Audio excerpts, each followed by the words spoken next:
සුබ දවසක් වේවා හැමෝටම.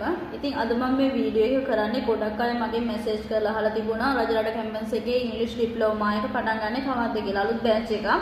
ඉතින් මේගොල්ලෝගේ 26 වෙනි බෑච් එක පටන් ගන්න ඒගොල්ලෝ ඇප්ලිකේෂන් කෝල් කරලා දෙනවා මේ වෙලාවේදී. ඒගොල්ලන්ට 2026 පෙබරවාරි 20 වෙනිදාට පෙර ඇප්ලිකේෂන් ඉදිරිපත් කරන්න පුළුවන් ඔයගොල්ලන්ට ඔයගොල්ලන්ගේ ඉංග්‍රීසි ඩිප්ලෝමා එක කරගන්න.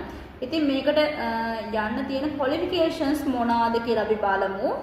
ඔයගොල්ලන්ට 3S passes තියෙන්න ඕනේ A level වලට. එහෙම නැත්නම් A level general English වලට S එකක් තියෙන්න ඕනේ. නැත්නම් NVQ level 4 course එකක් කරලා තියෙන්න ඕනේ.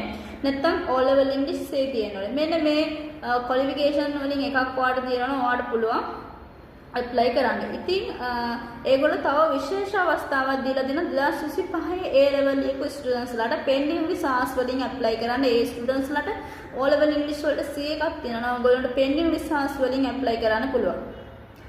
ඊළඟට මේකේ course fee එක 33500ක් වෙනවා. duration එක 1 year. 1 years තමයි තියෙන්නේ. ඒ වගේම තමයි online සහ physical මාධ්‍ය දෙකෙන්ම ඔයගොල්ලන්ට lectures වලට කැමති මාධ්‍යයක් තෝරගෙන ඉදිරිපත් වෙන්න පුළුවන්. ඒ වගේම තමයි ඒගොල්ලෝගේ මොකක් හරි දැනගන්න ප්‍රශ්නයක් දැනන මෙන්න මේ numbers වලට කතා කරන්න. ඒ වගේම තමයි මේගොල්ලෝගේ application එක download කරගන්න සහ application fee එකක් යනවා රුපියල් 500ක. ඉතින් ඒ ගැන විස්තර ඔක්කොම මම comment box එකේ දාලා තියනවා. ඔයගොල්ලෝ කාට හරි application එක QR code එක scan කරලා download කරගන්න බැරි කෙනෙක් ඉන්නවා නම් මට message එකක් දාන්න මම ඔයගොල්ලන්ට application එක දෙන්නම්. ඉතින් හැමෝටම සුබ දවසක්. ජයෙන් ජයම වේවා.